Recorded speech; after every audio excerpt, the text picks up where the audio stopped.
The great Alexander நடத்தின மிகப்பெரிய போர்களில் முக்கியமான போர் இந்திய போர் அப்படி சொல்லலாம்.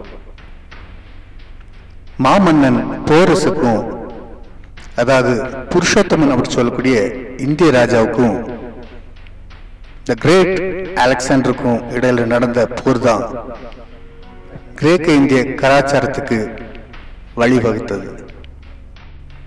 இந்த போரை பத்தின பல கருத்துக்கள் ஒவ்வொருத்தருக்கும் வேறு வேறு மாதிரியா இருந்தாலும் சரித்திரம் நமக்கு என்ன சொல்லிக் கொடுக்குது அப்படின்றதுதான் முக்கியமானது.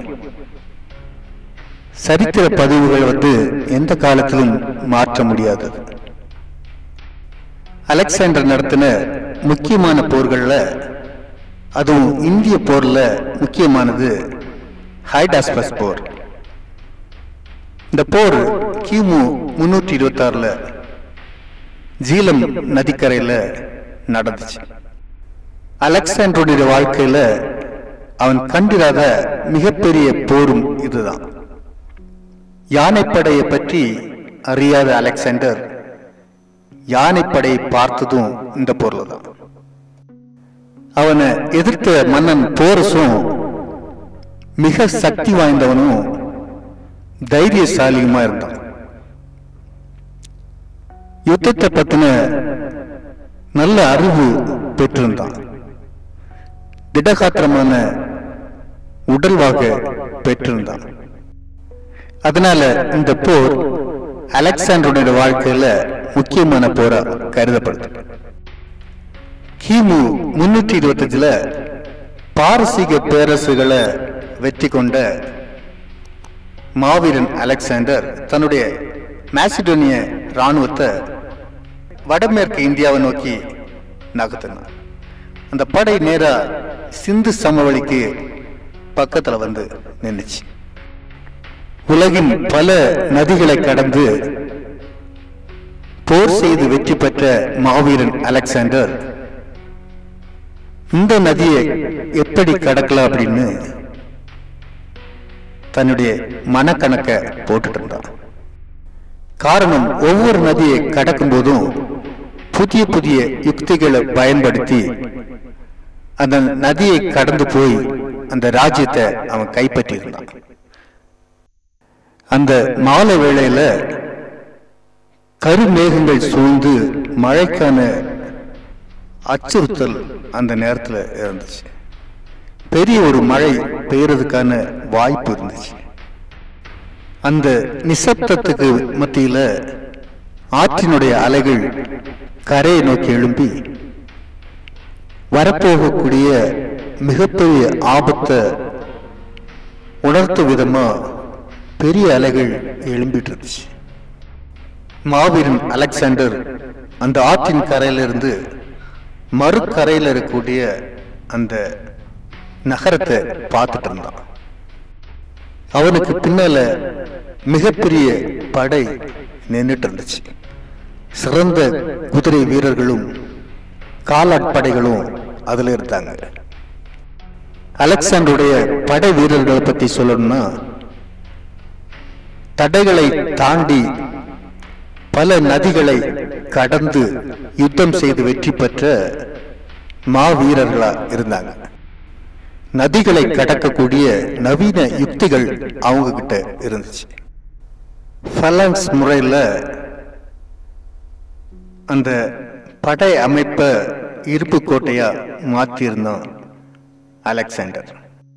ஃபலாங்ஸ் அப்படின்றது செவ்வக வடிவில் படை வீரர்களை நிறுத்தி ஈட்டியாலும் வாளாலும் ஒரு இரும்பு திரை போன்ற ஒரு திரையை அமைத்து எதிரிகளை நோக்கி அந்த படையை நகர்த்தி வெற்றி பெறுவதுதான் இந்த அமைப்பு. இந்த படை அமைப்பை பயன்படுத்தி தான் உலகம் முழுவதையும் வென்று இந்தியாவை நோக்கி வந்திருந்தான் அலெக்சாண்டர். இந்த படை அமைப்பு அவங்களுடைய ஒழுக்க முறையா இருந்துச்சு. ஒரு நொடியில என்ன செய்யணும், அந்த நொடி முடிஞ்சோன்னு என்ன செய்யணும் அப்படின்றத திட்டமிட்டு செயல்படுத்துறது தான் இந்த படையினுடைய வெற்றிக்கு காரணம். இப்படி ஒரு படை ஜீலம் ஆற்றின் கரையில வந்து நிக்கிறது அறிஞ்ச மன்னன் போரஸ் அலெக்சாண்டரை எதிர்த்து போரிட ஜீலம் ஆற்றம் கரையை நோக்கி வந்தான். பண்டைய இந்தியாவின் பஞ்சாப் பகுதிகளை ஆண்டவர் மாமன்னன் யயாதி. அவருடைய மகன் புருவின் வழித்தோன்றலா வந்த பௌரவ வம்சத்தினுடைய அரச மரபில் பிறந்தவர் தான் மன்னன் போரஸ். பாண்டவர்களும் கௌரவர்களும் இணைந்து உருவானதுதான் பௌரவ வம்சம். இந்த வம்சத்தினுடைய அரசராக தான் மன்னன் போரஸ் இருந்தார். இந்தியாவின் வடமேற்கு எல்லையான பஞ்சாப் பகுதியை ஆண்டு வந்த மன்னன் போரஸ் மாவீரன் அலெக்சாண்டர் இந்தியாவுக்குள்ள வராதபடி அவனை தடுத்து நிறுத்தவும் அவனுக்கு எதிராக போர் செய்யவும் தன்னுடைய படைகள்ல எந்த எந்த யுக்திகள் உண்டோ அனைத்தையும் பயன்படுத்த தயாராயிருந்தாரு மன்னன் போரஸ். அதே நேரம் மாவீரன் அலெக்சாண்டரும் தன்னுடைய தளபதிகளோட சேர்ந்து இந்த யுத்தத்துல எப்படி ஜெயிக்கிறது அப்படின்றத பத்தி ஆலோசனை நடத்திட்டு இருந்தான். பல நாடுகளை கடந்து போர் செய்து பல உயரமான மலைகளை கடந்து நதிகளை கடந்து வந்திருந்த அவனுடைய படை வீரர்கள் சோர்வடைந்திருந்தனால நடனமாட தெரிஞ்ச சில படை வீரர்களை அழைத்து அவங்க முன்னால நடனமாட செய்து அவங்கள உற்சாகப்படுத்திட்டு இருந்தான் மாவீரன் அலெக்சாண்டர். இந்த ரெண்டு படைகளும் ஜீலம் ஆற்றங்கரையில ஹைடாஸ்பஸ் அப்படி சொல்லக்கூடிய இடத்துல குவிக்கப்பட்டிருந்துச்சு. ஆற்றின் ஒரு கரையில மாவீரன் அலெக்சாண்டருடைய படையும் மற்றொரு கரையில மன்னன் போரஸனுடைய படைகளும் நின்றுட்டு இருந்தாங்க. ஹைடாஸ்பஸ் அப்படின்னு சொல்லக்கூடிய இடத்துல இந்த போர் நடந்ததுனால இத ஹைடாஸ்பஸ் போர் அப்படின்னு சொல்லி சரித்திர ஆசிரியர்கள் குறிப்பிடுறாங்க. மாவீரன் அலெக்சாண்டர் தன்னுடைய படைகளை ரெண்டு பாகமா பிரிச்சு ஒரு பகுதியினரை மன்னன் போரஸ் எப்பவுமே பார்க்கும்படியா நிறுத்தி வச்சிருந்தான்.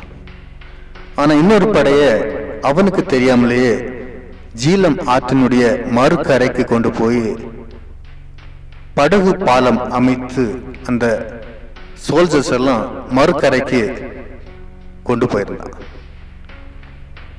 இதை அறியாத போரஸ் அவன் நின்றிருந்த இடத்திலேயே அலெக்சாண்டருக்காக காத்திருந்தான்.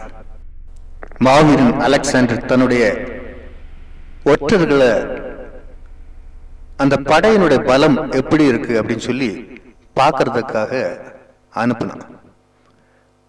அவங்க எல்லாம் தலை தெறிக்க திரும்பி ஓடி வந்தாங்க. காரணம் என்னன்னா, அவங்க இதுவரைக்கும் பார்த்திராத ஒரு படை மன்னன் போரஸ் இருந்துச்சு. அதுதான் யானைப்படை. இந்த யானைப்படையை பார்த்துதான் அவங்க பயந்து ஓடி இருந்தாங்க. இதை அறிந்த மாவீரன் அலெக்சாண்டர் அதை வெல்வதற்கான புதிய யுக்தியை செயல்படுத்த துணிஞ்சிருந்தான். அது என்ன யுக்தினா, யானையினுடைய பின்புறம் போய் அதனுடைய கால்களை காயப்படுத்துவது மூலமா அந்த யானையினுடைய நடமாட்டத்தை குறைக்க முடியும். அது மட்டும் இல்லாம அதை கீழே தள்ளவும் முடியும். அதுல அமர்ந்திருக்கக்கூடிய படை தளபதிகளையும் போர் வீரர்களையும் கொண்டு குவிக்க முடியும் அப்படின்றதுதான் அந்த புதிய யுக்தி. அந்த யுக்தியின்படி மாவீரன் அலெக்சாண்டர் மன்னன் போரஸினுடைய படைகளுடைய பக்கவாட்டு திசையிலிருந்து அவங்கள தாக்க தொடங்குறான். போரஸினுடைய படைகள் நிலைகுலைந்து ஓடத் தொடங்குது. ஓடினவங்களெல்லாம் கொண்டு குவிச்சான் மாவீரன் அலெக்சாண்டர். யானை படைகள் நடுபாகத்திலிருந்து இவனை வந்து சேருக்கு முன்னாலேயே பல வீரர்களை கொண்டு போட்டிருந்தான் மாவீரன் அலெக்சாண்டர். போரஸினுடைய யானை படைகளும் குதிரை படைகளும் மன்னன் அலெக்சாண்டர் நோக்கி போறதை பார்த்த மறுகரையில் இருந்த அலெக்சாண்டருடைய வீரர்கள் நதியை கடந்து வந்து பின்பக்கத்துல தாக்க தொடங்குறாங்க. மன்னன் போரஸினுடைய படைகள் சிதறி ஓடத் தொடங்கின. ஓடிய படைகள் எல்லாம் கொன்று குவிக்கப்பட்டன. யானை படைகளுடைய கால்கள் அனைத்தும் வெட்டப்பட்டு யானைகள் கொல்லப்பட்டன. அதன் மேல் இருந்த வீரர்களும் தளபதிகளும் கொன்று குவிக்கப்பட்டனர். கடைசியாக மன்னன் போரஸ் பிடிபட்டான். அவன் கைது செய்யப்பட்டு மாவீரன் அலெக்சாண்டர் முன்பாக நிறுத்தப்பட்டான். மாவீரன் அலெக்சாண்டர் மன்னன் போரஸை பார்த்து ஒரு கேள்வி கேட்கிறார். உங்களை நான் கைது செய்திருக்கிறேன், நீங்கள் என்னை எப்படி நடத்த விரும்புகிறீர்கள் என்று கேட்டான். அதற்கு மன்னன் போரஸ், ஒரு மன்னனை போல நடத்த விரும்புகிறேன் என்று சொன்னான். இதை கேட்டவுடனேயே மாவீரன் அலெக்சாண்டருடைய முகம் மாறி போனது. அவனுடைய கோபம் தணிந்து முகம் மிருதுவானது. அவன் சிரித்தபடி சொன்னான், நீங்களே இந்த நாட்டினுடைய மன்னன், இந்த நாட்டை உங்களுக்கு திருப்பி கொடுக்கிறேன். இந்த நாட்டை மட்டுமல்ல, இதை சுற்றியுள்ள பல நாடுகளையும் உங்கள் கட்டுப்பாட்டில் நீங்களே ஆளுகை செய்யும்படியாக உங்களை ஆளுநராக நியமிக்கிறேன் என்று சொல்லி அவன் வென்றிருந்த சிற்றரசர்களையும் பழங்குடியின மக்களையும் மன்னன் போரஸினுடைய கைகளிலே ஒப்படைத்து அவனை ஆளுநராக நியமித்தான். இந்த போர்னால நடந்த முக்கியமான மாற்றம் என்னன்னா, மௌரிய பேரரசு உருவாக காரணமாக இருந்துச்சு இந்த போர். காரணம், சிற்றரசர்கள் எல்லாம் அழிக்கப்பட்டு பேரரசு ஒன்று உருவாச்சு. இந்தியாவின் வடமேற்கு பகுதியான பஞ்சாப் பகுதிகளை வென்ற மாவீரன் அலெக்சாண்டர் அதன் பிறகு வேறு பகுதிகளுக்கு அவன் போர் சென்றதாட்டு எந்த தகவலும் இல்லை. காரணம் என்னன்னா, இதுக்கு பல காரணங்கள் சொல்றாங்க. அதுல ஒரு காரணம், சிந்து ஆற்றுடைய துணை ஆறு தான் ஜீலமார். இதனுடைய நீளம் 480 மைல். பஞ்சாப்ல பாயக்கூடிய 5 பெரிய ஆறுகள்ல மேற்கு கோடியில பாயக்கூடிய ஆறு தான் ஜீலமார். காஷ்மீர் பள்ளத்தாக்கு பகுதிகளில் பீர்பஞ்சல் மலைத்தொடர்ல இருந்து இந்த ஜீலமாறு உற்பத்தியாகி ஸ்ரீநகர் மற்றும் உலர் ஏரி வழியா பாகிஸ்தானை சென்றடையுது. இவ்வளவு பெரிய ஆற்றை கடந்து மற்ற இடங்களை பிடிக்கிறது ரொம்ப சிக்கலா இருந்துச்சு அலெக்சாண்டருக்கு. அது மட்டும் இல்லாம ஹிந்து குஷ் மலைகளை தாண்டி வந்ததுனால அவனுடைய சோல்ஜர்ஸ் எல்லாம் ரொம்ப பாதிக்கப்பட்டிருந்தாங்க, நோய்வாய்ப்பட்டிருந்தாங்க. சிலர் போர்னால காயப்பட்டிருந்தாங்க, உடல் உறுப்புகளை இழந்திருந்தாங்க. இப்படி பல பிரச்சனைகள் அவனுக்கு இருந்துச்சு. அதனால இந்த பகுதிகளை விட்டு அவன் புதிய பகுதிகளை போர் செய்து வெல்றதுக்கு அவனால முடியாம இருந்துச்சு. காரணம், அவனை கூட வந்த சோல்ஜர்ஸ் புதிய போர்களை செய்யறதுக்கு மறுப்பு தெரிவிச்சாங்க.